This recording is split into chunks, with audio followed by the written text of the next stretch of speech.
اعوذ باللہ من الشیطان الرجیم بسم اللہ الرحمن الرحیم اللہم صلی علی محمد وعلی آل محمد کما صلیت علی ابراہیم وعلی آل ابراہیم انک حمید مجید اللہم بارک علی محمد وعلی آل محمد کما بارکت علی ابراہیم وعلی آل ابراہیم انک حمید مجید۔ ناظرین السلام علیکم، سنائیے آپ کیسے ہیں؟ اللہ کرے آپ خیر و عافیت سے ہوں اور اللہ تعالیٰ آپ کو نیکیوں کی توفیق بھی دے رہے ہیں۔ ربیع الاول کی آمد ہے، اس کے حوالے سے ہم نے سوچا کہ سیرت النبی صلی اللہ علیہ وآلہ وسلم پر ایک کورس کروا لیا جائے۔ یہ اسی سوچ کے ساتھ ہم آپ کے ساتھ آپ کی خدمت میں حاضر ہیں۔ اس کورس کا نام ہے چند لمحے سیرت النبی صلی اللہ علیہ وآلہ وسلم کی چھاؤں میں۔ یہ کورس جو ہے اس کا آغاز جیسا کہ آپ دیکھتے ہیں آج ہو رہا ہے 13 اکتوبر کو۔ یہ ہر منگل کو ہوا کرے گا اور اس کا دورانیہ 4 ماہ ہوگا۔ انشاءاللہ تعالیٰ 20 لیکچر ہوں گے اللہ نے چاہا تو، اور وقت جیسا کہ آپ کو علم ہے ہر کلاس میں 11 سے لے کے 12:30 بجے تک ہوگا انشاءاللہ العزیز۔ اس کے جیسا کہ میں نے آپ کو بتایا کل 20 لیکچر ہوں گے اللہ کے فضل و کرم سے، اور اس میں جو کتاب ہم نے آپ کے لیے منتخب کی ہے وہ ہے الرحیق المختوم۔ یہ کتاب جو ہے یہ دنیا میں سیرت کی کتابوں میں عالمی مقابلہ ہوا اور اس کتاب نے شاہ فیصل عالمی ایوارڈ جیتا ہوا۔ اس وقت سیرت کی مستند ترین کتاب سمجھی جاتی، تو یہ کتاب جو ہے یہ آپ کے لیے ہم نے کورس کی کتاب کے طور پہ سجیسٹ کی ہے۔ ویسے میں آپ کو بتاؤں اس کتاب اس سیرت کے جو ہمارے مصادر ہیں وہ قرآن مجید، احادیث اور سیرت کی کتب ہوں گی انشاءاللہ العزیز۔ قرآن مجید جو ہے وہ رسول اللہ صلی اللہ علیہ وآلہ وسلم کی سیرت کا سب سے بڑا ذریعہ ہے۔ پہلی وحی جب نازل ہوئی تو اس کے الفاظ تھے اقرأ بسم ربک الذی خلق، خلق الانسان من علق، اقرأ وربک الاکرم الذی علم بالقلم علم الانسان ما لم یعلم۔ اس کے بعد پھر وحی اترتی گئی 23 سال تک وحی اترتی گئی، یہاں تک کہ حجۃ الوداع کے موقع پر یہ آیت بھی نازل ہوئی الیوم اکملت لکم دینکم واتممت علیکم نعمتی ورضیت لکم الاسلام دینا۔ تو قرآن مجید جو ہے یہ سارے کا سارا رسول اللہ صلی اللہ علیہ وآلہ وسلم کی زندگی اور سیرت ہی تو ہے۔ جیسے حالات ہوتے تھے ویسی آیات نازل ہو جاتی تھی، جیسے مسائل ہوتے تھے ویسے ان کے حل اللہ تعالیٰ تجویز فرما دیتے تھے۔ اللہ تعالیٰ ڈائریکٹ رسول اللہ صلی اللہ علیہ وسلم کی رہنمائی فرما رہے تھے۔ تو آپ یہ سمجھ لیجئے کہ سیرت رسول حقیقت میں قرآن مجید ہی کا سب سے بڑا موضوع ہے۔ اب اگلا ہمارا موضوع ہے کہ ہم سیرت کیوں پڑھیں۔ بات یہ ہے ہم سیرت اس لیے پڑھتے ہیں کہ یہ ہمارے ایمان کا تقاضا ہے۔ رسول اللہ صلی اللہ علیہ وآلہ وسلم سے محبت رکھنا ہمارے ایمان کا تقاضا ہے۔ یہ محبت ہمیں کتنی رکھنی ہے حدیث یہ بھی واضح کرتا ہے، قرآن بھی واضح کرتا ہے النبی اولیٰ بالمؤمنین من انفسہم، نبی کا حق مومنوں پر ان کی اپنی جان سے بھی زیادہ ہے۔ اور احادیث میں آتا ہے کہ اللہ کے رسول اور صلی اللہ علیہ وآلہ وسلم اور حضرت عمر ایک دفعہ اکٹھے جا رہے تھے۔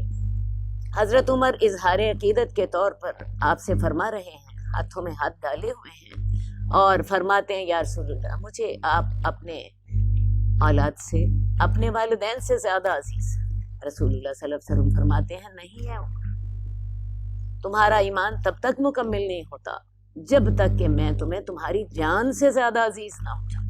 حضرت عمر سوچ میں پڑ جاتے, تھوڑی دیر سوچتے رہتے, پھر کہتے ہیں یا رسول اللہ اب آپ مجھے آپ اپنی جان سے بھی زیادہ عزیز ہو گئے. رسول اللہ صلی اللہ علیہ وسلم فرماتے ہیں الان یا عمر, اب کیا مراد تھی, اب تمہارا ایمان مکمل ہوا. تو ہم سیرت کیوں پڑھیں؟ سب سے پہلی اور ٹھوس وجہ یہ ہمارے ایمان کا تقاضا. رسول اللہ صلی اللہ علیہ وسلم سے ایمان, رسول اللہ صلی اللہ علیہ وسلم سے محبت ہمارے ایمان کا تقاضا. جب تک یہ محبت نہ کریں ہمارا ایمان مکمل نہیں. یہ محبت کرنے کے لیے ہمیں یہ جاننا تو چاہیے کہ ہم کس چیز سے محبت کر رہے ہیں. ہمیں ان کے حالات, ان کے عادات, ان کے طور طریقے, ان کا سٹائل آف لائف, ان کا رہنا سہنا, یہ سارا کچھ ہمیں جاننا. آپ نے زندگی کیسے گزاری, کن مشکلات کا سامنا ہوا, کون سی قربانیاں دی, اور پھر جا کے آپ نے دین کی دولت ہمیں پہنچائی. تو ہمیں اس بات سے آگاہی تو لازماً ہونی چاہیے, کیونکہ اگر ان باتوں کا پتہ ہی نہیں ہے تو ہم محبت کیسے کریں. ہمیں علم تو ہونا چاہیے ہم کس ہستی سے محبت کر رہے ہیں, کیوں محبت کر رہے ہیں. اس کے بعد اللہ کے رسول صلی اللہ علیہ وآلہ وسلم صاحب قرآن, قرآن ان پہ نازل ہوا ہے. قرآن کو سمجھنے کے لیے ہمیں ان کی زندگی سمجھنی ہے. وہ صاحب وحی ہیں, اور پھر اللہ کے نزدیک ان کی اتنی اہمیت ہے. آپ یہ دیکھیے حضرت موسیٰ بہت جلیل القدر پیغمبر, حضرت موسیٰ اللہ سے دعا کرتے ہیں رب اشرح لی صدری, اللہ میرا سینہ کھول دے, ویسر لی امری.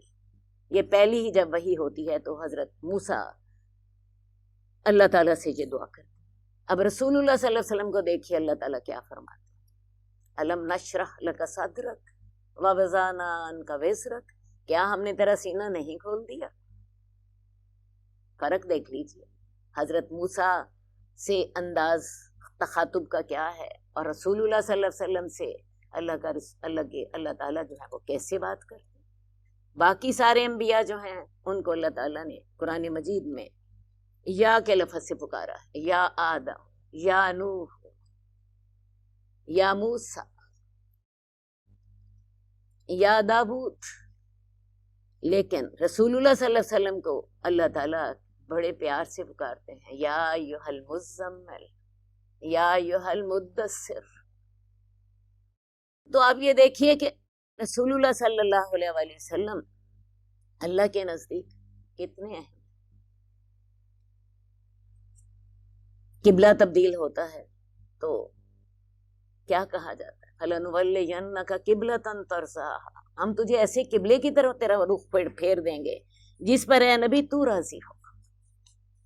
تو رسول اللہ صلی اللہ علیہ وسلم صاحب قرآن ہیں, صاحب وحی ہیں. سب سے بڑی بات وہ ہمارے لیے اسوہ حسنہ ہے. لَقَدْ كَانَ لَكُمْ فِي رَسُولِ اللَّهِ أُسْوَةٌ حَسَنَةٌ, تمہارے لیے اللہ کے رسول کی ذات میں بہترین نمونہ ہے. اب یہ بہترین نمونہ جب تک ہم جانیں گے نہیں, جب تک سمجھیں گے نہیں, عمل کیسے کریں گے. ہم نے انہیں نمونہ تو مان لیا, لیکن کس چیز کو آپ نمونہ مان رہے ہیں, آپ کو اس کی تفاصیل کا تو علم ہونا چاہیے. اللہ کے رسول صلی اللہ علیہ وآلہ وسلم کے بارے میں تفصیلات کو تو علم ہی نہیں ہے, تو ہم انہیں نمونہ کیسے بنا سکتے ہیں. تو یہ تمام باتیں جو ہیں یہ لازمی قرار دیتی ہیں کہ رسول اللہ صلی اللہ علیہ وسلم کی سیرت کو پڑھا جائے. ویسے بھی میں آپ کو بتاؤں, قرآن ہم پڑھتے ہیں, قرآن ہمیں ایمان اور ایمان کی حقیقت سے, اللہ اور اس کے رسول کی پیروی کرنے کی حقیقت سے آگاہ کرتا ہے. وہ ہمیں بنیادی اصول دیتا ہے. حدیث پڑھیں تو رسول اللہ صلی اللہ علیہ وآلہ وسلم انگلی پکڑ کر ہمیں ساتھ لے چلتے ہیں. قرآن کہتا ہے نماز پڑھو, اللہ کے رسول ہماری انگلی پکڑ لیتے ہیں اور کہتے ہیں بھائی وضو ایسے کرنا ہے, نماز کی اتنی رکعتیں ہوں گی, نماز میں تم نے سجدہ کس موقع پہ کرنا ہے, رکوع کس موقع پہ کرنا ہے, اور اسی طرح تمام عبادات کیسے ادا کرنی ہے. تو قرآن مجید بنیادی اصول دے دیتا ہے. حدیث میں رسول اللہ صلی اللہ علیہ وسلم ہماری رہنمائی فرماتے ہیں کہ آپ اپنے ساتھ ہمیں لے چلتے ہیں کیسے زندگی گزارنی ہے. اور سیرت پڑھ کے میں آپ کو بتاؤں آپ کی ساری زندگی میں تبدیلی آتی.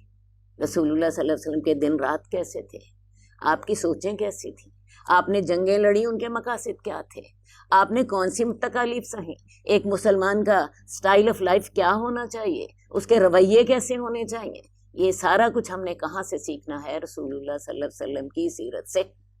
اور میں سمجھتی ہوں اگر انسان نے قرآن مجید پڑھ لیا, حدیث پڑھ لی, اور اس کے بعد پھر سیرت وہ نہ پڑھے تو اس کی تعلیم مکمل نہیں ہوتی. تو سیرت پڑھنا ہماری دینی ضرورت ہے, رسول اللہ صلی اللہ علیہ وسلم سے محبت کے لیے ضروری ہے, ہمارے ایمان میں اضافے کے لیے ضروری ہے, ہماری زندگی میں عمل کرنے کے لیے ہمیں رسول اللہ صلی اللہ علیہ وسلم کے نمونے کو جاننا ہے, اسے عمل کرنے کے لیے اسے اپنے سامنے رکھنا ہے. تو یہ ہے ہماری سیرت پڑھنے کی ضرورت. اب آگے چلتے ہیں. رسول اللہ صلی اللہ علیہ وسلم کو جس جگہ پہ مبعوث فرمایا گیا, تھوڑا سا آئیے اس کا تعارف کر لیں. آپ کے سامنے سلائیڈ آ گئی ہوگی. جزیرہ نمائے عرب. رسول اللہ صلی اللہ علیہ وآلہ وسلم کو عرب میں مبعوث کیا گیا. اب اس کا نقشہ جو ہے وہ ابھی آپ دیکھیں گے. جو جزیرہ نمائے عرب ہے اس کا ہم محل وقوع بھی دیکھیں گے. عرب کا لغوی معنی ہے صحرا اور بے آب و گیا زمین, اور حقیقت میں عرب ایسی ہی جگہ تھی. عہد قدیم سے یہ لفظ جزیرہ نمائے عرب اور اس میں بسنے والی قوموں کے لیے بولا گیا ہے.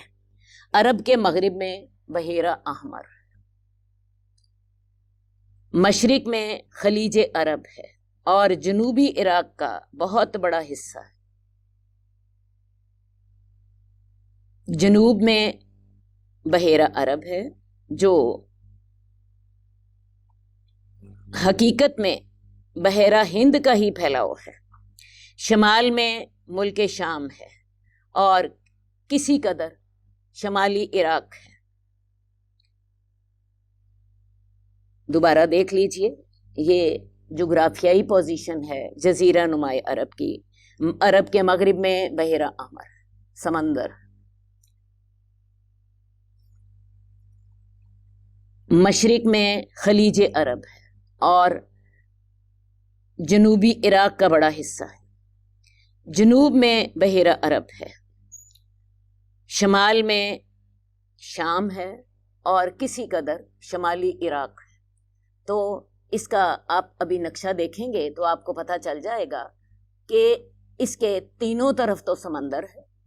مغرب میں جیسا کہ میں نے آپ کو بتایا بحیرہ عرب, مشرق میں خلیج عرب, جنوب میں بحیرہ عرب, مغرب میں بحیرہ احمر, اور اس کے مشرق میں خلیج عرب ہے.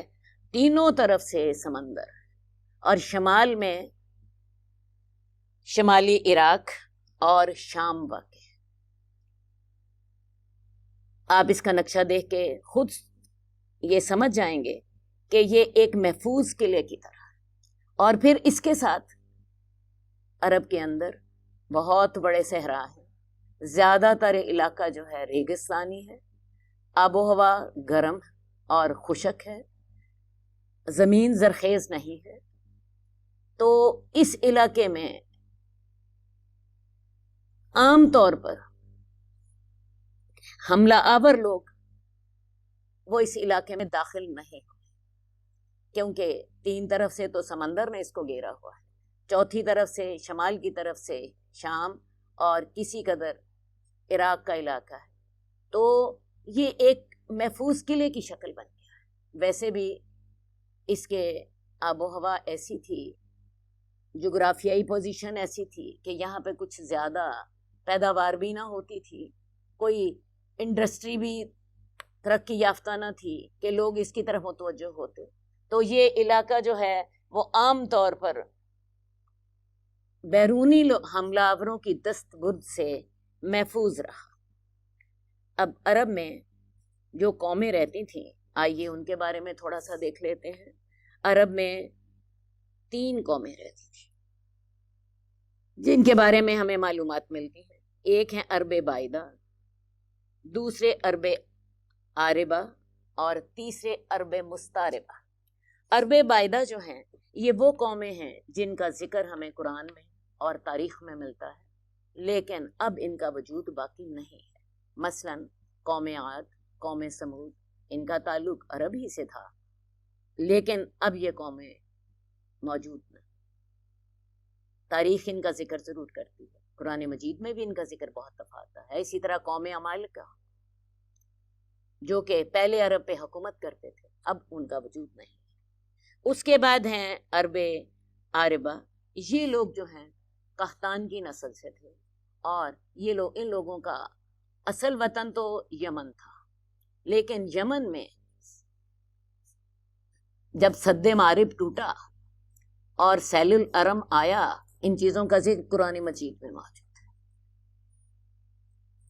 سیل الارم کے ٹوٹنے سے پہلے یہ لوگ یمن سے نکل گئے، اور یمن سے نکل کے عرب کے مختلف علاقوں میں چلے گئے۔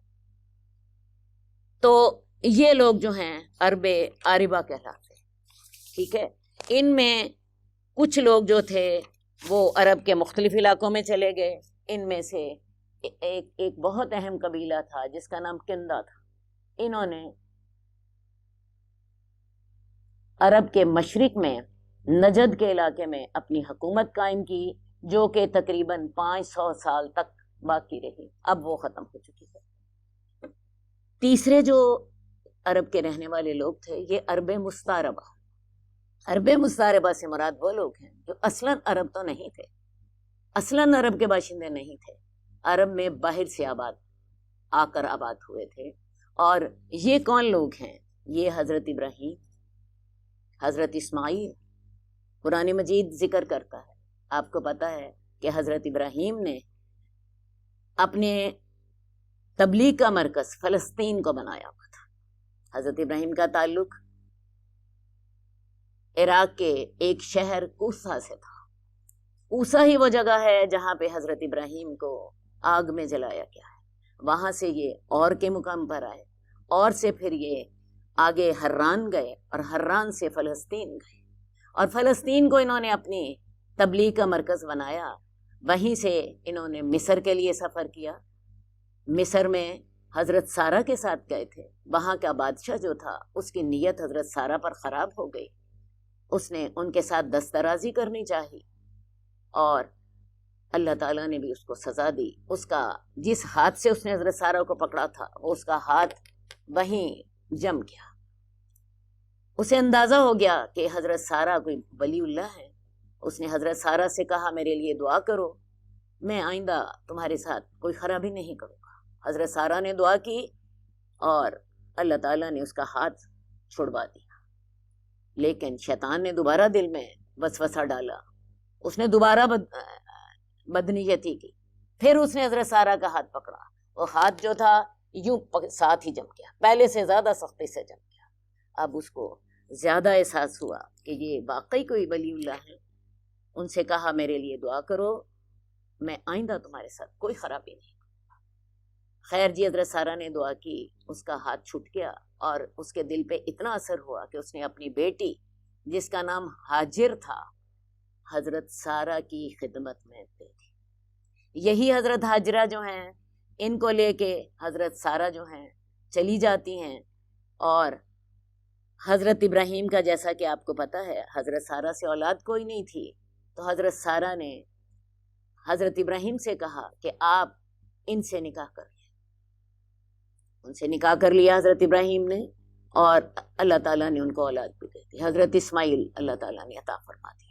لیکن ہوا یہ کہ اس کے بعد حالات نے ایسا رخ بدلا کہ حضرت ابراہیم کو اللہ کی طرف سے بھی حکم ہو گیا، حضرت ابراہیم، حضرت ہاجرہ اور حضرت اسماعیل کو مکہ میں چھوڑ آئے۔ یہ سارا واقعہ میرا خیال ہے آپ ساروں کو پتہ ہے، میں اسے نہیں دہراتی۔ ویسے حالات جو ہیں وہ بڑے ہی خوفناک تھے۔ حضرت ہاجرہ کو حضرت ابراہیم بواد غیر ذی زرع میں چھوڑ کر آتے ہیں، وہاں پہ ایک درخت تھا، اور اس درخت کے نیچے، درخت کے پاس ایک ٹیلا تھا، اس ٹیلے پر حضرت حاجرہ کو بٹھا کے حضرت ابراہیم پلٹ آتے۔ حضرت حاجرہ 2-3 دفعہ پوچھتی ہیں مجھے کس کے سہارے چھوڑ کے جا رہے ہیں؟ حضرت ابراہیم جواب نہیں دیتے۔ وہ پوچھتی ہیں کیا اللہ کے حکم سے ایسا کر رہے ہیں؟ حضرت ابراہیم کہتے ہیں ہاں۔ پھر حضرت حاجرہ کہتی ہیں پھر اللہ ہمیں ضائع نہیں کرے گا، اور اللہ نے واقعی ان کو ضائع نہیں کیا۔ آپ کچھ دنوں میں وہ توشہ جو حضرت ابراہیم انہیں دے گئے تھے کھجوروں کا اور پانی کا مشکیزہ ختم ہو گیا، اور حضرت اسماعیل جو ہیں وہ بلک رہے ہیں بھوک کے ساتھ۔ حضرت حاجرہ صفا اور مروہ پہ چکر لگاتی ہیں کہ کوئی قافلہ مل جائے جس سے میں کچھ کھانے پینے کا سامان لے لوں تاکہ میں حضرت اسماعیل کی بھوک کو ختم کر سکوں۔ صفا اور مروہ پر چکر لگا کے واپس آتی ہیں تو اللہ تعالیٰ نے حضرت اسماعیل جہاں پہ ایڑیاں رگڑ رہے تھے وہاں پہ ایک پانی کا چشمہ دے دیا۔ حضرت حاجرہ کہتی ہیں زمزم، ٹھہر جا ٹھہر جا، زمزم کے یہی لوگ بھی مانے، اور پھر زمزم ہی ان کی زندگی کا سامان بنا۔ زمزم ایسا پانی ہے جو کھانے کو بھی کافی ہے اور جو پینے کو بھی کافی ہے۔ تھوڑی دیر بعد وہاں پہ بنو جرہم کا قبیلہ آ گیا۔ بنو جرہم نے حضرت حاجرہ سے اجازت مانگی کہ آپ ہمیں اس پانی کے استعمال کی اجازت دیں گی؟ حضرت حاجرہ نے کہا ہاں، لیکن اس پہ حق میرا ہوگا۔ اس کے بدلے میں حضرت حاجرہ نے ان سے کوئی ڈیلنگ کر لی، اور حضرت حاجرہ کو اللہ تعالیٰ نے اس طرح رزق کا سامان دے دیا، انہیں ہمسائیگی بھی میسر ہو گئی۔ حضرت اسماعیل اسی قبیلے میں بڑھ کر جوان ہوئے، اور حضرت اسماعیل نے اسی قبیلے سے عربی زبان سیکھی، بنو جرہم سے، اسی قبیلے میں انہوں نے نکاح کیا۔ اور حضرت ابراہیم اپنے گھر والوں کی خبر لینے کے لیے آتے رہتے تھے۔ کم از کم انہوں نے 5 چکر لگائے ہیں جو کہ ہمیں حدیث سے جن کا ثبوت ملتا ہے اپنے گھر والوں کا پتہ کرنے کے لیے۔ ایک دفعہ تو انہیں چھوڑنے آئے، دوسری دفعہ تب آئے جب کہ اللہ تعالیٰ نے انہیں حکم دیا تھا کہ اپنے بیٹے کو ذبح کر دو۔ یہ بیٹا ذبح کرنے کا واقعہ قرآن مجید میں موجود ہے، میں اس کی تفصیل میں نہیں جاؤں۔ تیسری دفعہ آپ تب آئے جب کہ ان کی شادی ہو چکی تھی۔ حضرت اسماعیل سے ملاقات نہیں ہوئی، بہو سے بات چیت ہوئی، اور بہو سے کہا کہ میرا اسماعیل کو میرا سلام دینا اور اسے کہنا اپنے گھر کی چوکھٹ بدل دو۔ حضرت اسماعیل سمجھ گئے کہ باپ نے بیوی کو طلاق دینے کا حکم دیا ہے، انہیں طلاق دے دی۔ اس کے بعد پھر بنو جرہم میں ہی مزاز کی بیٹی سے آپ نے نکاح کر لی، اور ان سے اللہ تعالیٰ نے ان کو 12 بیٹے عطا فرمائے۔ اس دفعہ پھر حضرت ابراہیم آئے، اس بہو نے اپنے حالات کی تعریف کی۔ حضرت ابراہیم نے کہا کہ اسماعیل کو میرا سلام دینا اور اسے کہنا کہ اپنے گھر کی چوکھٹ برقرار رکھے، کیونکہ یہ بیوی جو تھی بڑی شکر گزار تھی۔ اس کے بعد پھر حضرت ابراہیم ایک بار پھر آئے، اور پھر باپ بیٹے نے مل کے بیت اللہ کو تعمیر کیا۔ تو یہ لوگ عرب مستعربہ ہیں جن کی نسل پھر مکے میں آباد رہی۔ بنو جرہم جو ہیں، حضرت اسماعیل کی عمر 137 سال تھی۔ حضرت اسماعیل کے بعد ان کے بیٹے جو تھے، 2 بیٹے، وہ بیت اللہ کی نگرانی کرتے رہے۔ ان کے وفات کے بعد بنو جرہم جو تھے، انہوں نے بیت اللہ کی تولیت سنبھالی۔ 2000 سال تک بنو جرہم ہی جو ہیں ان کی بیت اللہ کی نگرانی رہی، بیت اللہ کی تولیت کے یہی ذمہ دار رہے۔ اس کے بعد پھر انہی کی نسل میں سے، یہی جو 12 بیٹے تھے، انہی کی نسل میں سے بنو خزاعہ نے اقتدار سنبھال لیا۔ بنو خزاعہ کا اقتدار جو تھا یہ 300 سال تک رہا۔ بنو خزاعہ کا جو سردار تھا یہ عمر بن لحیش تھا، اور اسی نے ہی عرب میں بت پرستی شروع کرائی تھی۔ بہرحال 300 سال تک اس کا اقتدار رہا۔ اس کے بعد پھر رسول اللہ صلی اللہ علیہ وسلم کے جو 5ویں پشت میں آپ کے دادا بنتے ہیں وہ قصی ہے. قصی بن کلاب نے پھر اختیار سنبھال لیا، اور پھر قصیش کا جو تھا، قصیش کے بعد اس کا بیٹا عبدالدار اور عبد مناف، یہ اس کے دو بیٹوں کے ہاتھ میں اقتدار تھا. اس کے بعد عبد مناف کے بیٹے ہیں حضرت ہاشم کے بیٹے ہیں عبد المطلب، اور اس کے بعد پھر آپ کے دادا ہیں عبداللہ، آپ کے والد ہیں عبداللہ، اور ان کے بیٹے ہیں رسول اللہ صلی اللہ علیہ وسلم. تو عرب میں جیسا کہ میں نے آپ کو بتایا، حضرت اسماعیل سے لے کے رسول اللہ صلی اللہ علیہ وسلم تک 2500 سال کا عرصہ ہے، جس میں آغاز میں حضرت اسماعیل اور ان کے بیٹے بیت اللہ کی نگرانی کرتے ہیں. اس کے بعد 2000 سال تک بنو جرہم کی حکمرانی رہی ہے. اس کے بعد 300 سال تک بنو خزاعہ کا اقتدار رہا ہے، اور اس کے بعد پھر قصی بن کلاب، اس کے ہاتھ میں بیت اللہ کی تولیت آ گئی. ویسے قصیش نے بہت ترقی دی اپنی حکومت کو، اور قریش کو بہت منظم کیا. بہرحال اس کا ذکر جو ہے وہ آگے بھی آئے گا. تو قصی جی کے بیٹے عبد مناف کے بیٹے ہاشم، اور ہاشم کے بعد پھر ہاشم کے جو بتیجے ہیں اب عبد المطلب، اور اس کے بعد پھر رسول اللہ صلی اللہ علیہ وسلم کے والد، اور پھر اللہ کے رسول. یہ ہے جی، یہ وہاں پہ رہتے تھے. اچھا جی، اب ہم دیکھتے ہیں کہ جن حالات میں اللہ تعالیٰ نے آپ کو مبعوث فرمایا تھا، ان حالات کو بھی تھوڑا سا دیکھیں. اس دور میں کون کون سی حکومتیں کام کر رہی تھیں، دنیا کے کیا سیاسی حالات تھے. تو میں آپ کو تھوڑا سا تعارف بتاؤں گی. مجھے پتا ہے یہ تفصیلات آپ کے لیے خشک، لیکن پس منظر کے طور پہ ان کا جاننا اہم ہے. اس دور میں یمن جو تھا یہ بڑا ترقی یافتہ ملک تھا. یمن جو ہے یہ مکے کے جنوب میں ہے، یا سمجھ لیجیے عرب کے ہی جنوب میں ہے. تو یمن میں قوم سبا کی حکمرانی تھی، اس کا ذکر بھی قرآن مجید میں آتا. انہوں نے وہاں پہ سد معارف بنایا ہوا تھا، اور ان کی زراعت اور ان کی جو تھی انڈسٹری وہ بڑی ترقی کر گئی تھی. یہ تجارت بھی کرتے تھے اور زراعت بھی کرتے تھے. اس سد معارف کی وجہ سے یہ علاقہ بڑا سرسبز اور خوشحال ہو گیا تھا. بعد میں سیل الارم آیا، جس کا ذکر قرآن مجید میں بھی آتا ہے، جس کی وجہ سے یہ لوگ اللہ کی نافرمانی کے سبب ان کی وہ حکومت جو تھی وہ ختم ہو گئی. رسول اللہ صلی اللہ علیہ وسلم کے جو قریبی دور ہے، اس دور میں وہاں پہ ذو نواس ایک یہودی بادشاہ تھا، جس نے عیسائیوں کو پر بڑا ظلم کیا. کیونکہ عیسائی جو تھے وہ حق پرست تھے، تو ذو نواس نے خندقیں کھدوائیں اور ان کو ان خندقوں میں ڈال دیا. اس کا ذکر بھی قرآن مجید میں سورہ بروج میں آتا ہے. قتل اصحاب الاخدود، مارے گئے خندقوں والے. ٹھیک ہے، ان خندقوں والوں نے کیا کیا تھا؟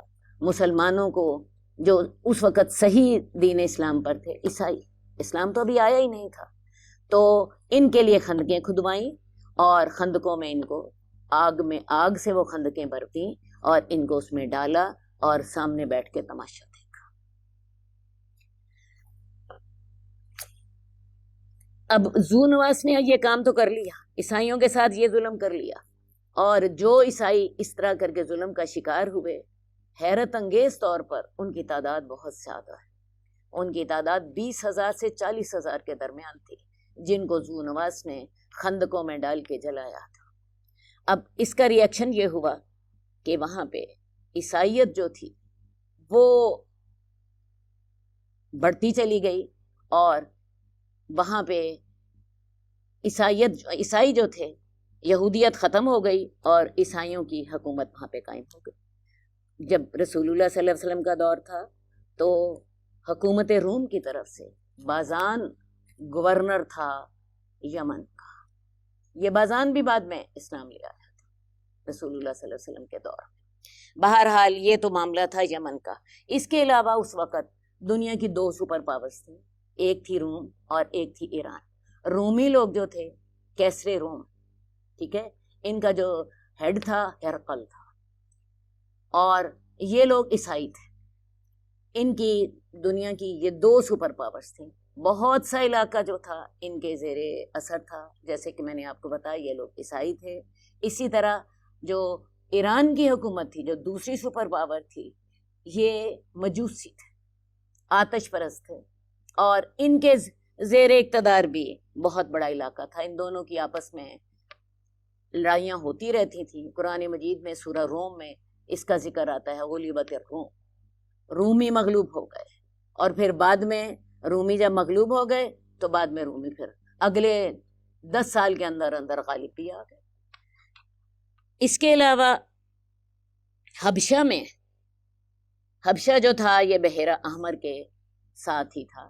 تو حبشہ میں عیسائی حکومت تھی، وہاں کا بادشاہ نجاشی تھا. یہ عیسائی حکومت تھی. اس کے علاوہ شام میں آل غسان کی حکومت تھی. آل غسان رومی تھی، شام انہی کے زیر اثر تھا. اس کے علاوہ جو عرب ہے اس میں اور بھی چھوٹی چھوٹی حکومت تھی. بحرین کی حکومت تھی، بحرین میں منظر بن ساوی حکمران تھا. اسی طرح اس میں ایک اور چھوٹی سی حکومت عمان کی بھی تھی، جس میں حوضہ بن علی جو تھا وہ حکمران تھے.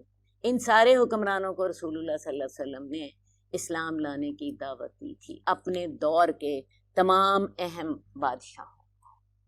تو یہ اس دور کی حکمرانیں تھیں، حکمران تھے اس دور کے. اب حجاز کی جو حکومت ہے، حجاز کی حکومت میں جیسا کہ میں نے آپ کو پہلے بتایا کہ بنو جرہم نے 2000 سال تک حکومت کی، حضرت اسماعیل اور ان کے بیٹوں کے بعد. اور اس کے بعد یہاں پہ حکومت ہو گئی بنو خزاعہ کی، ان کی حکومت 300 سال تک رہی. اور اس کے بعد پھر قصی بن کلاب جو تھا، جو رسول اللہ صلی اللہ علیہ وسلم کی 5ویں پشت میں آپ کی نسب ان سے ملتا ہے، اس نے مکہ پر یا بیت اللہ کی تولیت اپنے ہاتھ میں لے لی. اس نے 6 بڑے بڑے منصب قائم کیے. اس سے پہلے قریش جو تھے بکھرے پڑے تھے، لیکن اس نے ان کو منظم کیا، تمام قریش کے لوگوں کو بلا کر مکے کے اندر آباد کیا اور 6 بڑے بڑے عہدے قائم کیے. اور یہ 6 بڑے بڑے عہدے جو تھے، ایک تھا رفادہ، ایک تھا سکایا، ایک تھا حجابہ، ایک تھا لوا. اور یہ ان کا میں پہلے تھوڑی سی آپ کو تفصیل بتا دوں. حجابہ سے مراد تھا بیت اللہ کو جو ہے پہنانا. بیت اللہ کا آپ کو پتہ ہے بیت اللہ کو کے اوپر ایک کور ہوتا ہے، تو بیت اللہ کو یہ لوگ غلاف پہناتے تھے. اور پھر یہی جو تھے لوگ یہ بیت اللہ کی چابی کے بھی ذمہ دار ہوتے تھے، کلید بردار تھے بیت اللہ کے. ایک تو اس نے یہ عہدہ قائم کیا. نمبر 2 سکایا، حاجیوں کو پانی پلانا. اس کے علاوہ رفادہ، حاجیوں کو کھانا کھلانا، یہ بھی ایک اس نے ذمہ داری رکھی اور اس کا بھی انتظام کیا. اس کے علاوہ لوا سے مراد ہوتا تھا جس نے جنگ لڑنی ہے، اور جنگ لڑنے کے لیے پرچم جس کے ہاتھ میں ہوگا وہ ان چیزوں کا ذمہ دار ہوتا تھا. اس کے علاوہ قصی بن کلاب نے ایک بہت اہم کام کیا. قصی بن کلاب نے دار الندوہ تعمیر کرایا. قصی بن کلاب سے پہلے مکے میں خیمے ہی خیمے ہوتے تھے، کوئی عمارت نہ تھی. اس نے پہلی عمارت دار الندوہ کی بنائی. دار الندوہ سے کیا مراد ہے؟ یہ عرب کی پارلیمنٹ تھی. یہاں پہ عرب لوگ جو تھے اپنے فیصلے مل کر کرتے تھے. بڑے بڑے سردار یہاں اکٹھے ہوتے تھے اور مل کر فیصلہ کرتے تھے. یہیں پہ لوگوں کی اجتماعی شادیاں بھی ہوتی تھیں. تو یہ جو دار الندوہ کی جو صدارت ہے یا دار الندوہ کی جو سربراہی ہے، یہ بھی قصی بن کلاب کے ذمہ تھی. قصی بن کلاب نے کیا کیا کہ کچھ عہدے تو اس کے پاس تھے قصی کے 2 بیٹے تھے، ایک عبدالدار اور ایک عبد مناف۔ عبد مناف کے حصے میں آیا رفادہ اور سکایا، یعنی حاجیوں کو پانی پلانا زمزم سے نکال کے اور حاجیوں کو کھانا کھلانا۔ باقی عہدے جو تھے لواء کا، حجابہ کا یا دارالندوہ کی سربراہی، یہ سارے عبدالدار کے حصے میں آئے۔ ٹھیک ہے جی۔ رسول اللہ صلی اللہ علیہ وسلم کا تعلق عبد مناف کی اولاد سے تھا۔ عبد مناف کے بعد پھر میں نے بتایا کہ ان کے بیٹے ہاشم، ہاشم کے بعد ان کے بھتیجے عبد المطلب، اور ان کے بعد پھر جو ہیں عبداللہ، اور ان کے بعد رسول اللہ صلی اللہ علیہ وسلم۔ تو یہ اس وقت حجاز میں، حجاز کی جو ذمہ داریاں تھیں یہ لوگ ادا کر رہے تھے۔ اب آگے چلتے ہیں کہ جاہلی معاشرے کے اجتماعی حالات کیا تھے۔ جس معاشرے میں رسول اللہ صلی اللہ علیہ وسلم کو کیا گیا تھا، مبعوث کیا گیا تھا، اس کے اجتماعی معاملات کیا تھے، اس کے بارے میں ہمیں دیکھنا پڑے گا۔ عرب آبادی مختلف طبقات پر مشتمل تھی۔ ہر طبقے کے حالات ایک دوسرے سے بہت زیادہ مختلف تھے۔ ایک موٹی بات میں آپ کو پہلے بتا دوں، عرب عام طور پہ 2 طبقوں میں تقسیم تھے، ایک آقا اور ایک غلام۔ غلام کا حال بہت برا تھا، جبکہ آقا جو تھے وہ ان پر پوری حکومت کرتے تھے۔ جو عرب لوگوں کا ایلیٹ کلاس تھی، ان کا اشرافیہ تھا، اس میں مرد اور عورت کا تعلق خاصا ترقی یافتہ تھا۔ عورت کو خاصی خود مختاری حاصل تھی، اس کی بات مانی جاتی تھی، اس کا احترام کیا جاتا تھا، اس کے لیے مرد غیرت میں آتے تھے۔ عورت چاہتی تھی تو کسی کو پناہ بھی دے دیتی تھی، عورت کو اپنا شوہر خود منتخب کرنے کی آزادی تھی۔ یہ ہمیں وہاں کے حالات سے واضح طور پر معلوم ہوتا ہے۔ نکاح کے کئی طریقے رائج تھے۔ ایک طریقہ تو وہی ہے جو کہ آج کل ہمارے ہاں مروج ہے، اسلام نے اس کو باقی رکھا اور اس میں اصلاحات کر دی۔ اس کے علاوہ ایک اور طریقہ یہ ہوتا تھا کہ آدمی کیا کرتا تھا، اپنی بیوی کو بعض اوقات اچھی نسل حاصل کرنے کے لیے قوم کے اشراف کے پاس بھیج دیتا تاکہ ان سے اچھا نطفہ حاصل کر سکے، اور یہ خامد خود کرتا تھا۔ اور اس کا مقصد کیا ہوتا تھا کہ تاکہ اچھا نطفہ حاصل ہو، اولاد کا تعلق اچھے خاندان سے ہو، اور یہ فائدہ وہ لیتے تھے۔ اس کو، یہ طریقہ جو ہے ادھر ہمارے ہندوستان میں بھی رائج، اور اس کو نیوگ کہتے ہیں۔ عرب لوگوں میں بھی یہ طریقہ تھا، اور اس کو وہ استسباغ کہتے تھے۔ مقصد یہ ہوتا تھا کہ لڑکا شریف اور باکمال پیدا ہو۔ تیسری نکاح کی صورت یہ تھی کہ ایک عورت سے 10 آدمی جو تھے وہ تعلق قائم کرتے، اور جب اس عورت کے ہاں بچہ پیدا ہو جاتا، وہ عورت کسی کاہنہ کو بلاتی، یا وہ خود بعض اوقات طے کر دیتی کہ اس بچے کا باپ فلاں۔ اب وہ 10 آدمی ایک عورت سے تعلق قائم کر رہے، اور وہ عورت ہی فیصلہ کرتی اور اس کی بات مانی جاتی۔ بعض اوقات ایسا بھی ہوتا کہ کسی کاہنہ کو بلا لیتے، کیفا شناس کو بلا لیتے، اور وہ طے کر دیتا کہ یہ جی فلاں کا بچہ۔ اس کے علاوہ عرب میں نکاح متع کا بھی رواج تھا۔ نکاح متع یہ ہوتا تھا کہ ایک آدمی کسی عورت کے ساتھ کچھ معاوضے کے تحت تعلقات قائم کر لیتا، کچھ وقت کے لیے۔ وہ وقت تھوڑا بھی ہوتا تھا، وہ وقت زیادہ بھی ہوتا تھا، اور اس میں کوئی عدت، طلاق، نکاح، وراثت کچھ بھی نہیں ہوتا تھا۔ صرف آپ یوں سمجھیے کہ مرد اور عورت ایک معاوضے کے تحت ایک دوسرے کے ساتھ تعلقات قائم کر لیتے تھے، اور بس، اور وہ اس کو قانونی سمجھتے تھے۔ اس کے علاوہ زمانہ جاہلیت میں کسی تحدید کے بغیر متعدد بیویاں رکھنا بڑا فخر کا باعث تھا۔ عرب لوگ 10 بیویاں رکھتے تھے۔ اسلام آیا تو اسلام نے یہ پابندی لگائی کہ اب 10 کے، اگر کسی کی 10 بیویاں بھی ہیں تو 4 کو رکھ لے، باقی کو چھوڑ دے۔ باقی زنا کا عام رواج تھا، اور اس بات پر کوئی شرم محسوس نہیں کرتا تھا۔ احادیث میں ہمیں واقعہ ملتا ہے، سعد بن ابی وقاص کے بھائی عتبہ بن ابی وقاص نے زما کی لونڈی سے زنا کیا اور اپنے بھائی کو مرتے وقت کہا کہ وہ میرا بیٹا ہے، اس کا تم خیال رکھنا، اور سعد بن وقاص نے پھر اس کا مطالبہ کیا، لیکن زما کا جو بیٹا تھا جس کا نام عبد زما تھا اس نے مطالبہ کیا کہ نہیں، یہ تو میرا بھائی ہے۔ یہ واقعہ احادیث میں موجود ہے۔ تو ان چیزوں پہ نہ کوئی شرم محسوس کی جاتی تھی، یہ چیزیں وہاں پہ عام تھا۔ اسی طرح جو اولاد کا معاملہ ہے، بعض تو عرب اپنے اولاد کے ساتھ بڑی محبت سے پیش آتے، لیکن بعض ایسے بھی تھے جو اپنی بیٹیوں کو زندہ گاڑ دیتے اور بچوں کو فقر و فاقہ کے ڈر سے مار ڈالتے تھے۔ اسی لیے قرآن مجید میں بار بار حکم ہے وَلَا تَقْتُلُوا أَوْلَادَكُمْ خَشْيَةَ إِمْلَاقٍ نَحْنُ نَرْزُقُهُمْ وَإِيَّاكُمْ۔ لیکن یہ سنگ دلی بڑے پیمانے پر رائج نہیں تھی۔ عربوں کے ہاں بھی بیٹیوں کو زندہ گاڑنا برا سمجھا جاتا تھا اور بچوں کو فقر و فاقہ کے ڈر سے مار ڈالنا بھی برا سمجھا جاتا تھا، لیکن بہرحال یہ ان کے معاشرے میں یہ چیز رائج تھی۔ جہاں تک قبیلے کا تعلق ہے، سگے بھائیوں کا یا چچا زاد بھائیوں کا، تو ان کے تعلقات آپس میں بہت مضبوط ہوتے تھے۔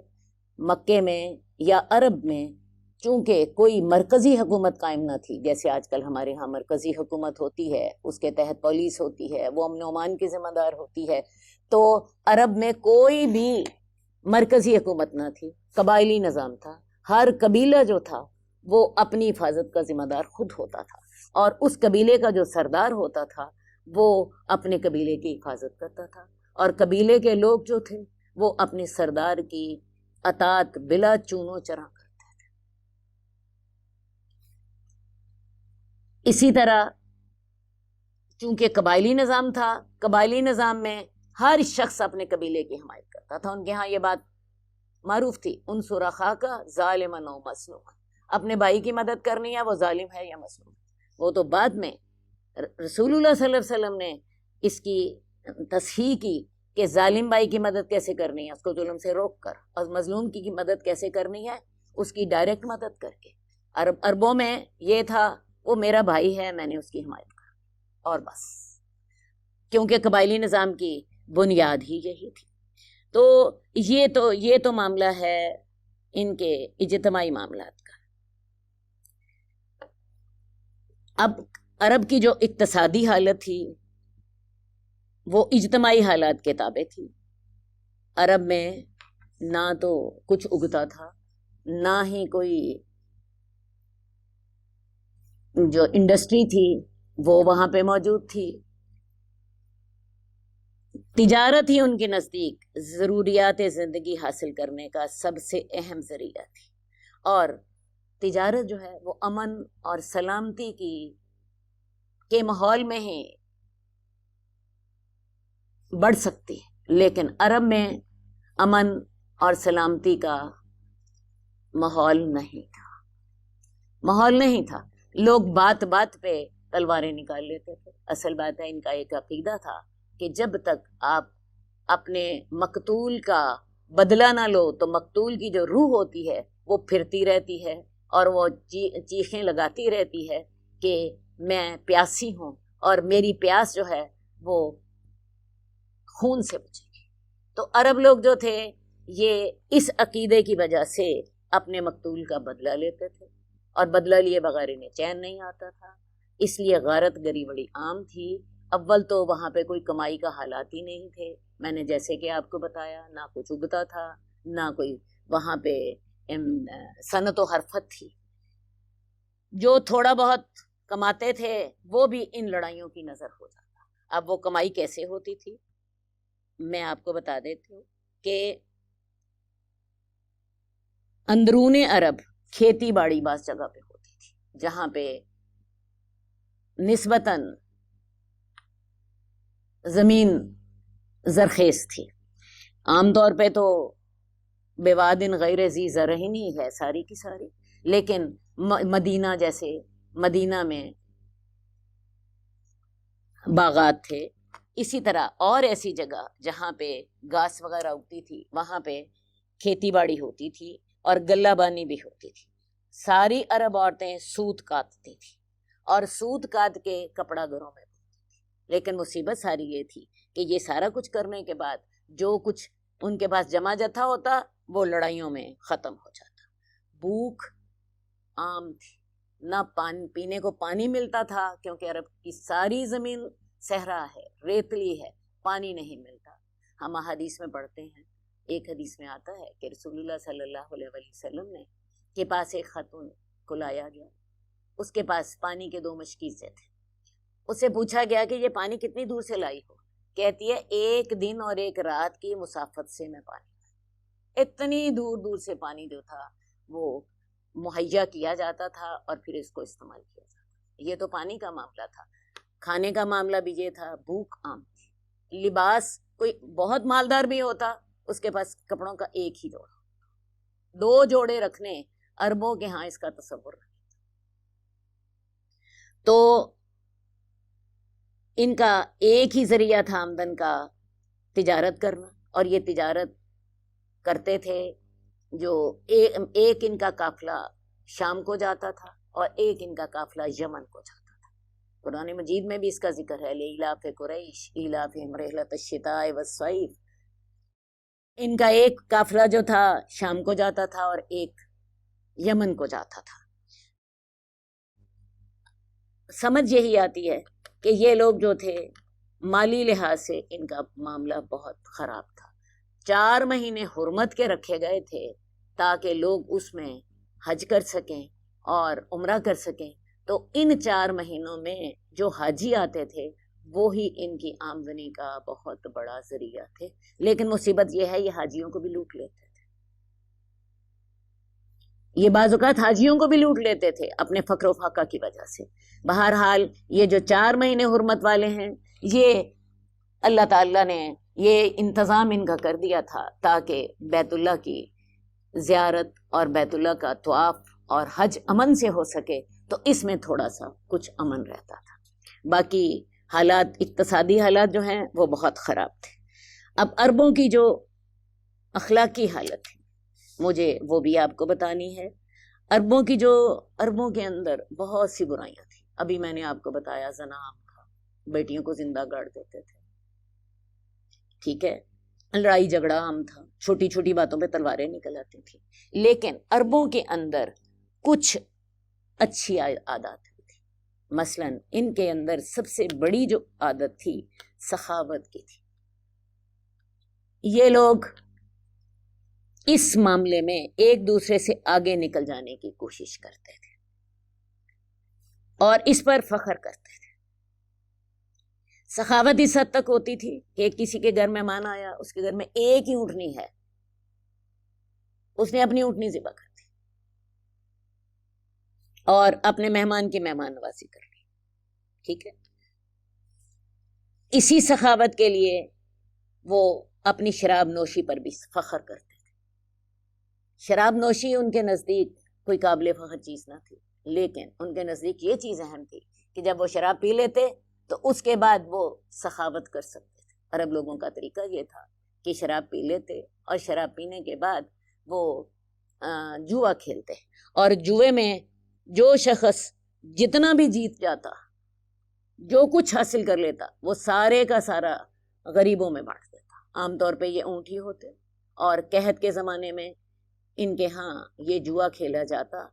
غریبوں کو بھی چونکہ پتا ہوتا تھا کہ فلاں جگہ پر یہ جوا کھیلا جائے گا، وہاں پہ غریب بھی اکٹھے ہو جاتے. تو عرب لوگ شراب پیتے اور شراب پینے کے بعد جتنا جوئے میں انہیں جیتا ہوتا سارے کا سارا وہیں پہ غریبوں میں بانٹ دیتے. تو یہ اپنی شراب نوشی پر بھی اس لیے فخر کرتے کہ یہ ان کے لیے سخاوت کرنے کو آسان کر دیتی تھی. اس کے علاوہ ان کے اخلاق میں وفائے عہد شامل تھا. ہر معاملے میں جیسے بھی حالات ہوں اپنا وعدہ پورا کرنا لازمی سمجھتے تھے. اس کو ان کے ہاں بہت اہمیت دی جاتی تھی. تیسری جو ان کی اہم صفت تھی، ان کے اندر خودداری بہت زیادہ تھی، عزت نفس بہت زیادہ تھی. غیرت بڑی ہوئی غیرت تھی. اور اس کی ایک وجہ جو ہمیں سمجھ آتی ہے، یہ لوگ کبھی بھی کسی کے محکوم نہیں رہے تھے. ہم نے شروع میں پڑھا تھا کہ جزیرہ نمائے عرب، جس کو جزیرہ کہتے ہی اس وجہ سے ہیں کہ اس کے تینوں طرف سمندر ہے اور چوتھی طرف بھی آنا اتنا آسان نہیں تھا. تو یہ ایسا علاقہ تھا جس کے اندر داخل ہونا مشکل تھا. تو یہ چونکہ کسی کے محکوم نہیں رہے تھے، کسی نے بھی ان پر حملہ نہیں کیا تھا. ویسے بھی میں نے آپ کو بتایا ان کی آب و ہوا ایسی تھی، وہاں پہ کچھ اگتا نہیں تھا، کوئی وہاں پہ تجارت نہیں تھی، کوئی وہاں پہ صنعت نہیں تھی، مالی حالات اچھے نہیں تھے، زمین زرخیز نہیں تھی.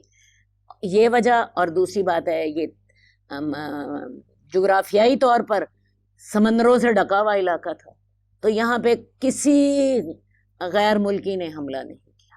یہ لوگ ہمیشہ آزاد رہے، اور آزاد رہنے کی وجہ سے ان کے اندر یہ چیز بڑی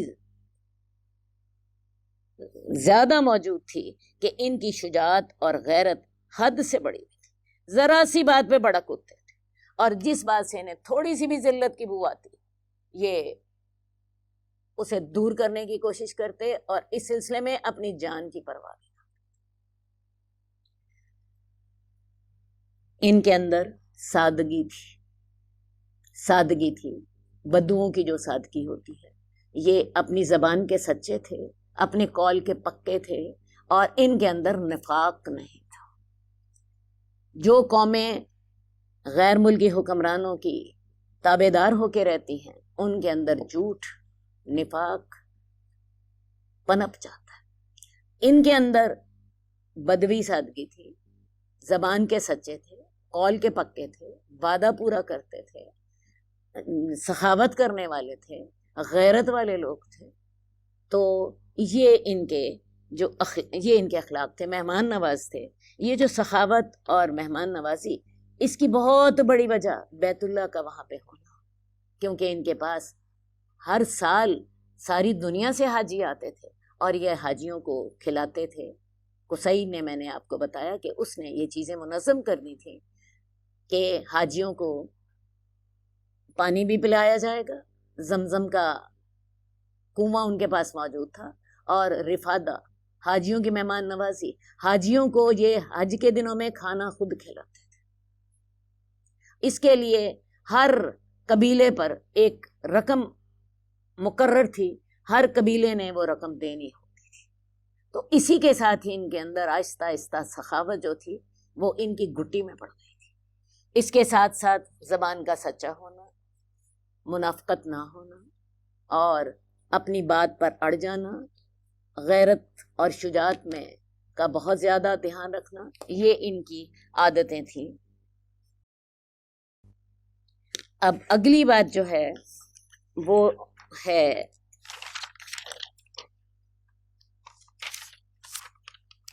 عرب کے ادیان کون کون سے تھے اور عرب کے مذاہب کون کون سے تھے. عرب جو تھے ان کے اندر اصل میں تو عرب جو تھے یہ اس میں دین ابراہیمی ہی رائج تھا. بیت اللہ وہاں پہ موجود تھا. ان لوگوں کو حضرت ابراہیم سے اور حضرت اسماعیل سے بڑی محبت اور عقیدت تھی. ہر سال حج ہوتا اور ہر روز جا کے بیت اللہ. کفار مکہ بھی رسول اللہ صلی اللہ علیہ وسلم کے دور میں بھی ان کا طریقہ یہ تھا، روزانہ بیت اللہ میں جاتے. اس لیے اصلاً تو وہاں پہ دین ابراہیمی چل رہا تھا، لیکن انہوں نے دین ابراہیمی کے اندر بہت سی جو تھی بدعات شروع کر دی تھی، بہت سی غلط باتیں شروع کر دی تھی. مثلاً اللہ کا گھر جو تھا وہ توحید کا گہوارہ تھا. عمر بن لحیش پہلا شخص تھا جس نے عرب میں بت پرستی شروع کی. یہ شخص جو تھا بڑا دیندار تھا. یہ شام گیا اور شام میں اس نے دیکھا کہ لوگ بتوں کی پوجا کرتے ہیں. یہ وہاں سے ہبل نامی بت اٹھا لایا اور لوگوں کو اس نے کہا کہ یہ بڑا نیکی کا کام ہے. لوگوں کو بتوں کی پوجا کی دعوت دی اور لوگوں نے پوجا شروع کر دی. اس نے بیت اللہ کے چاروں کونوں میں بت نصب کروائے تھے اور اس کے بعد پھر اس کو اس نے کیا کیا کہ جو عرب کے اور بت تھے جن کا ذکر قرآن مجید میں بھی آتا ہے، بد، سوا، یغوث، یعوق اور نصر، ان ساروں کو بھی اس نے کھوج نکالا اور ان ساروں کو بھی وہاں پہ لا کے رکھ دیا۔ اس کے علاوہ عرب کے جو اہم بت تھے، لات تھا، منات تھا، عزا تھا، یہ سارے بت جو تھے یہ سارے وہاں پہ رکھے گئے، یہاں تک کہ رسول اللہ صلی اللہ علیہ وسلم جب وہاں پہ تشریف لائے ہیں تو بیت اللہ کے اندر 360 بت نصب تھے، حالانکہ بیت اللہ اللہ کا گھر تھا، اور حضرت ابراہیم وما کان من المشرکین، وہ مشرکوں میں سے نہ تھے۔ ٹھیک ہے، تو یہ تھی عربوں کی حالت۔ اب عرب لوگ جو تھے یہ روحوں پر، جنوں پر، ستاروں پر یقین رکھتے تھے، بدشگونیاں لیتے تھے، نحوست پر یقین رکھتے تھے۔ اس کے علاوہ جو تھا ان کے ہاں عراف کی بات مانی جاتی تھی، کاہن کی بات مانی جاتی تھی، یہ ان ساری چیزوں پہ یقین رکھتے ہوتے تھے۔ عرب میں یہ تو تھا مکے کے اندر اور مکے کے آس پاس۔ ویسے اس وقت عرب میں یہودی بھی رہتے تھے، یہودیوں کے بہت سے قبائل مدینے میں آ کر آباد ہو گئے تھے، کچھ خیبر میں رہتے تھے۔ یہودیوں کے اہم قبائل جو ہیں وہ مدینے میں اور خیبر میں رہتے تھے۔ اس کے علاوہ تقریباً 20 قبائل یہودیوں کے عرب میں رہتے تھے۔ لیکن میں آپ کو بتا دوں یہ یہودیوں کا حال بھی بڑا خراب تھا۔ یہودی صرف اس بات پہ ان کا زور تھا کہ ہم اللہ کے منتخب شدہ لوگ ہیں، نحن ابناء اللہ واحباہ، ہم اللہ کے بیٹے ہیں اور اللہ کے پیارے ہیں۔ اصل یہودی جو احکامات تھے ان پر ان کا عمل نہیں تھا۔ عیسائیوں کا معاملہ یہ تھا کہ اس دور میں عیسائیت کا دین بھی موجود تھا، عیسائی 3 خداؤں کو مانتے تھے، اور ان کا دین عجب ملغوبہ بن گیا ہوا تھا مختلف باتوں کا، اپنے اصل دین کا انہیں علم نہیں تھا۔ اس کے علاوہ عرب میں کہیں کہیں بہت کم آتش پرست بھی موجود تھے، کیونکہ جو سپر پاور ایران تھی اس کے اثرات کی وجہ سے کہیں بہت کم آتش پرست بھی موجود تھے۔ کچھ لوگ صابی تھے جو اپنے آپ کو حضرت ابراہیم کے ساتھ منسوب کرتے تھے، اور یہ لوگ بھی کہیں موجود تھے۔ ان ساری باتوں کے باوجود میں آپ کو یہ بتانا ضروری سمجھتی ہوں کہ عرب میں ہی، مکے میں ہی کچھ لوگ ایسے موجود تھے جو کہ حضرت ابراہیم کے دین پر موجود تھے۔ حضرت ابراہیم کے دین سے کیا مراد ہے؟ وہ بتوں کی پوجا نہیں کرتے تھے، اور وہ سمجھتے تھے کہ یہ جو آج کل ہمارا دین بن گیا ہے بتوں والا، اور یہ جو بدشگونیاں لینی اور روحوں پر اعتقاد رکھنا، نجوم پر اعتقاد رکھنا، وہ ان ساروں سے اپنے آپ کو بری کہتے تھے۔ ان میں سے بہت سے لوگوں کے نام ہمیں حدیث میں ملتے ہیں۔ ان میں سے ایک سعید بن زید کے والد حضرت نفیل تھے۔ تو اسی طرح اور بھی کئی لوگوں کے ہمیں نام ملتے ہیں جو کہ بتوں کی پوجا سے علیحدہ رہتے تھے۔ آپ کے دادا عبد المطلب نے بھی اپنی آخری عمر میں بتوں کی پوجا سے توبہ کر لی تھی۔ ٹھیک ہے جی، یہ ہو گیا ان کے دینوں کا معاملہ۔ اب دین ابراہیمی میں قریش نے بہت سی نئی بدعت کر لی تھی۔ جیسے کہ میں نے آپ سے کہا، حضرت ابراہیم تو اپنا دین توحید کا لے کر آئے تھے، لیکن انہوں نے بت پرستی شروع کر لی تھی۔ اس کے علاوہ اور بہت سے توہمات، بہت سی بدعت انہوں نے اس میں شروع کر دی تھی۔ دین ابراہیم وہ دین ابراہیمی نہیں رہ گیا تھا، وہ ایک کوئی نئی چیز ہی بن گیا تھا۔ اب اگلا ہمارا موضوع ہے کہ اللہ تعالیٰ نے بعثت نبوی کے لیے جزیرہ عرب کا ہی انتخاب کیوں کیا؟ کیوں نہ اللہ تعالیٰ نے اس دور میں روم اور ایران کی سلطنتیں تھیں جو کہ سپر پاورز تھیں اس دور کی، ان میں کیوں نہ نبی بھیجا؟ اللہ تعالیٰ نے اس علاقے کو کیوں منتخب کیا؟ تو یہ جو اللہ تعالیٰ نے اس علاقے کو منتخب کیا ہے، یہ بڑی حکمت کے ساتھ کیا ہے۔ آپ کبھی اس کا نقشہ دیکھیں عرب کا، تو جو جغرافیائی محل وقوع ہے عرب کا، یہ سب سے بڑی وجہ ہے رسول اللہ صلی اللہ علیہ وسلم کی وہاں پہ بعثت کی۔ اگر آپ اس کا نقشہ دیکھیں تو یہ نقشہ جو ہے یہ دنیا، یہ جو ہے عرب، یہ دنیا کے عین مرکز میں واقع ہے، یہ دنیا کے عین مرکز میں واقع ہے۔ یہ ایک طرف سے جو اس کا مشرقی حصہ ہے وہ بر اعظم ایشیا کو چھوتا ہے، جو اس کا شمال مغربی کونا ہے وہ افریقہ کو چھوتا ہے، اور جو اس کا شمال مشرقی کونا ہے وہ یورپ کو چھوتا ہے۔ تو جو جزیرہ نما عرب ہے، آپ یہ اندازہ کیجئے یہ دنیا کے بالکل درمیان میں واقع ہے۔ آپ نقشے میں دیکھیے اس کی جو پوزیشن ہے دنیا کے مقابلے میں کیا ہے، یہ نقشے میں ہی آپ کو نظر آ جائے گا کہ یہ دنیا کے بالکل سینٹر میں واقع ہے۔ بیت اللہ جو ہے یہ بالکل خط استوا پر واقع ہے۔ خط استوا آپ کو پتہ ہے دنیا کے درمیان سے گزرتا ہے۔ تو اللہ تعالیٰ نے اس بستی کو کہا تھا ام القریٰ، مکہ کو ام القریٰ تھا، یہ بستیوں کی ماں ہے۔ تو اللہ تعالیٰ نے دنیا کے عین وسط میں ایسی جگہ کو منتخب فرمایا جو ایک طرف سے بر اعظم ایشیا سے ملتی تھی، اور بر اعظم ایشیا سے ملنے کے ساتھ ہندوستان، ایران، اس علاقے کو ٹچ کرتی تھی۔ دوسری طرف سے یہ جو ہے بر اعظم یورپ کو ٹچ کرتی تھی، اور تیسری طرف سے یہ بر اعظم افریقہ کو ٹچ کرتی تھی۔ تو اس کا یہ جو محل وقوع تھا جغرافیائی لحاظ سے، یہ اس چیز کا تقاضا کرتا تھا کہ چونکہ یہ دنیا کے عین درمیان میں ہے تو یہاں پہ اگر نبی کو بھیجا جائے گا تو اس کا پیغام ساری دنیا میں پہنچ جائے گا۔ دوسری بات یہ ہے کہ جزیرۃ العرب ایک مضبوط قلعہ تھا۔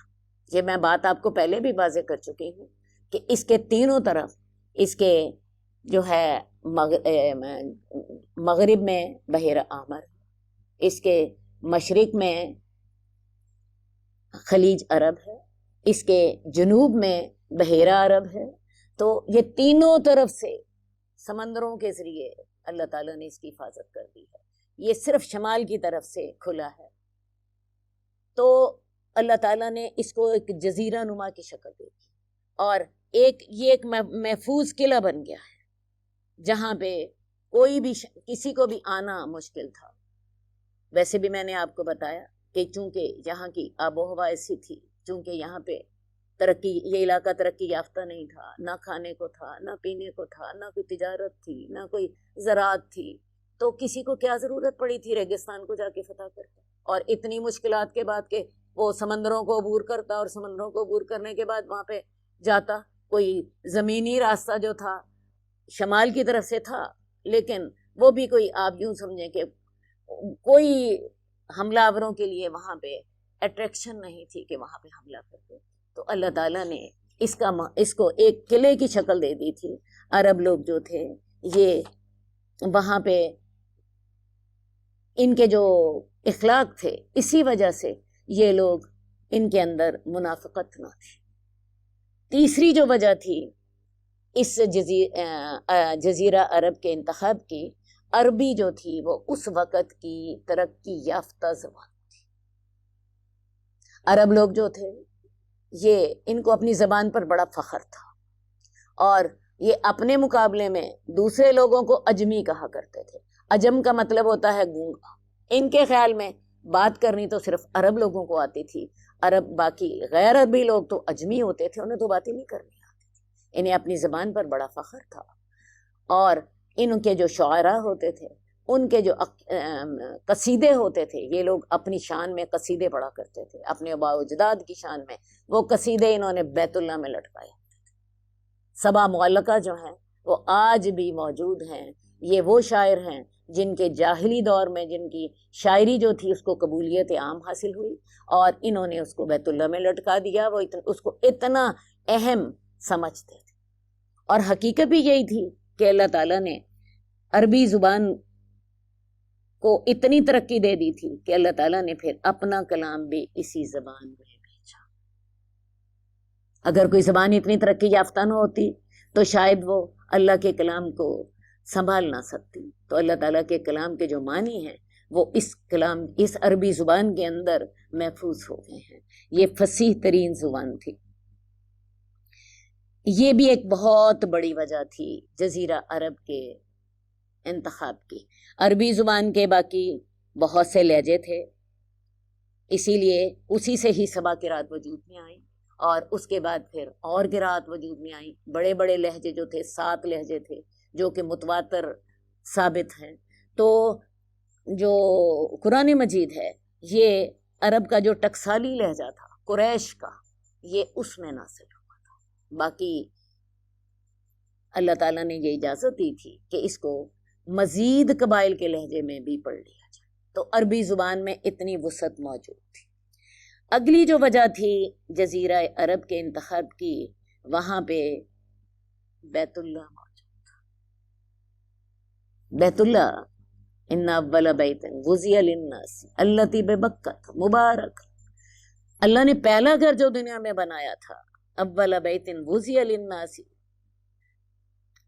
جو لوگوں کے لیے بنایا گیا مکہ میں، وہ برکت والا تھا اور ہدایت والا تھا جہان والوں کے لیے۔ تو یہ اللہ کا گھر بھی اسی جزیرہ عرب میں واقع تھا۔ اس گھر کی طرف ساری دنیا کے لوگ رجوع کرتے تھے، اور جب اس گھر میں کوئی خبر پہنچتی تو جب لوگ حج کرنے آتے وہاں سے ساری دنیا میں پھیل جاتی۔ اس دور میں آج کل کی طرح میڈیا تو نہیں ہوتا تھا، اس دور میں اپنا پیغام پہنچانے کا یہ سب سے مؤثر ذریعہ تھا کہ اس دور میں بیت اللہ میں لوگ آتے اور حج کے موقع پر اعلان کر دیا جاتا۔ تو اللہ تعالیٰ نے وہاں پہ چونکہ اپنا گھر رکھا ہوا تھا، تو اس وجہ سے بھی اللہ تعالیٰ نے اس جگہ کو، اس جزیرہ نمائے عرب کو کا انتخاب کیا۔ اس جو اللہ تعالیٰ کا یہ جو مقام ہے، اس کے لیے اللہ تعالیٰ نے اس شہر کی قسم دکھائی۔ یہ شہر اللہ نے برکت والا رکھا، یہ شہر اللہ نے ہدایت رکھا، اس کو ام القرى کہا، اس پر کبھی کسی نے قبضہ نہیں کیا تھا۔ مکی لوگ جو تھے ہمیشہ امن میں رہے تھے، ان کو کبھی قیدی نہیں بنایا گیا تھا، نہ کبھی قریش کا کوئی آدمی قیدی بنا، نہ کوئی قریش کی عورت قیدی بنی۔ تو اللہ تعالیٰ نے اس علاقے کو اپنے پیغام کے لیے، اپنی نبوت کے لیے چنا۔ سب ایک اور بہت اہم وجہ یہ تھی کہ عرب لوگوں کا اخلاق جو تھا وہ اس طرح کا تھا کہ انہیں کوئی بات سمجھائی جا سکتی تھی۔ میں نے جیسا کہ ابھی آپ کو بتایا کہ عرب لوگ بات کے سچے تھے، قول کے پکے تھے، وعدہ پورا کرنے والے تھے، سخاوت کرنے والے تھے، ان کے اندر شجاعت تھی، وہ بے غیرت نہیں تھے، جس بات کو صحیح بات سمجھتے تھے اس کے لیے جانے تک لڑا دیتے تھے۔ تو یہ صفات جو تھیں یہ اللہ کو مطلوب تھی۔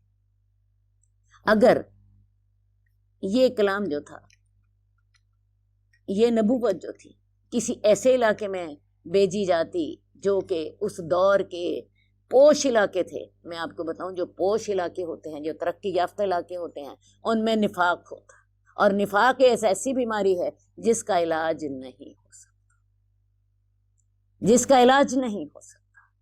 اس دور میں روم کی حکومت تھی، اس دور میں ایران کی حکومت تھی، اس دور میں ہندوستان میں جو تھا یہ بھی موجود تھا۔ کسی بھی علاقے میں کو کیوں نہیں چنا گیا؟ یہ سارے علاقے جو تھے ان میں نفاق کی بیماری موجود تھی، اور نفاق کی بیماری ایسی ہے کہ جس کا علاج نہیں۔ عرب لوگوں میں سادگی ہے، وہ بات کے سچے، قول کے پکے، اور آج بھی اسی پر۔ آج بھی اگر آپ ایئرپورٹس پہ جا کے دیکھیں، عرب لوگوں کا رویہ دوسرے یہ جو ہیں یورپین کنٹری سے بالکل ڈیفرنٹ ہوتا ہے، لیکن جو وہ بات کہہ دیں اس کو پورا کرتے۔ تو اللہ تعالیٰ نے ان کے اس اخلاق کو سامنے رکھتے ہوئے اس میں کی جو خرابیاں تھیں ان کی اصلاح فرما دی، اور اس علاقے کو اللہ تعالیٰ نے چنا۔ اب اگلا ہمارا موضوع ہے کہ رسول اللہ صلی اللہ علیہ وسلم کے آنے سے قبل آپ کی بہت سی بشارتیں جو تھیں پہلے موجود تھیں۔ یہ بشارتیں جو تھیں قرآن مجید میں بے شمار جگہ پہ موجود۔ اگر میں قرآن مجید کی وہ آیات آپ کے سامنے پڑھوں تو بہت وقت لگ جائے گا۔ کم از کم 5-6 جگہوں پہ قرآن مجید میں یہ آیات موجود ہیں۔ حضرت ابراہیم علیہ السلام نے دعا کی تھی رسول اللہ صلی اللہ علیہ وسلم سے۔ آپ نے جب مکہ کے لیے دعائیں کی تھی، بیت اللہ بنایا تھا، تو دعا کی تھی رب اجعل ھذا البلد آمنا وارزق اہلہ من الثمرات۔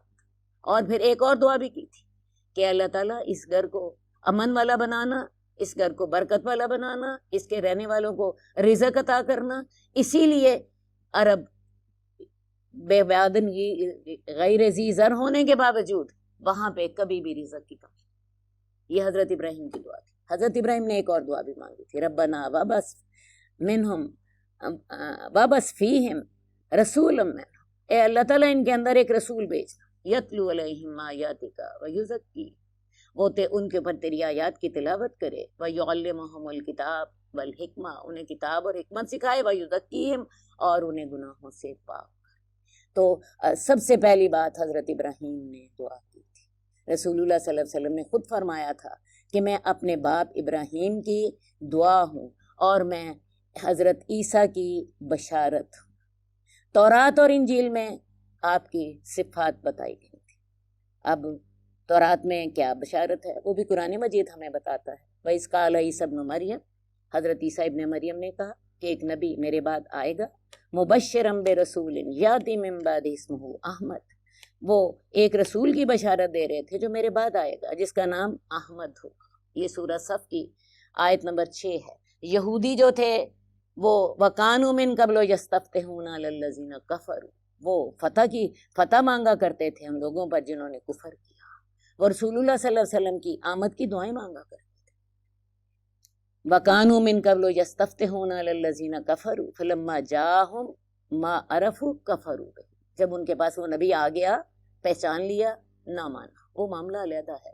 لیکن یہ بھی انہیں بھی پتا تھا, یہ بھی منتظر تھے کہ ایک نبی آئے گا اور وہ آخری نبی ہوگا, اور وہ آخری نبی جو ہے وہ قیامت کی نشانی ہوگا, وہ خاتم النبیین ہوگا اور وہ قیامت کی نشانی ہوگا. اس کے بعد کوئی اور نبی نہیں آئے گا.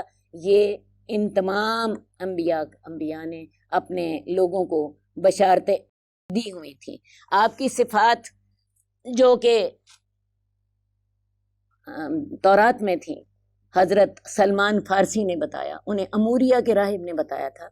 حضرت سلمان ساری زندگی حق کی تلاش میں رہے, تو ان کو اموریہ کے راہب نے بتایا تھا کہ تم جاؤ, ایک نبی آنے والا ہے اور اس نبی کی صفات یہ ہوں گی کہ وہ صدقہ نہیں کھائے گا, وہ تحفہ قبول کرے گا اور اس کی مہر نبوت ہوگی. حضرت سلمان فارسی نے یہی رسول اللہ صلی اللہ علیہ وسلم کی صفات دیکھی تھیں اور آپ پر ایمان لے آئے تھے. تورات میں آپ کی صفات تھیں, ان کی پیدائش مکہ میں ہوگی, ان کا دارالہجرت مدینہ میں ہوگا, ان کی حکومت شام تک ہوگی. ہرقل جو تھا کیسر روم تھا, اس کو جب رسول اللہ صلی اللہ علیہ وسلم نے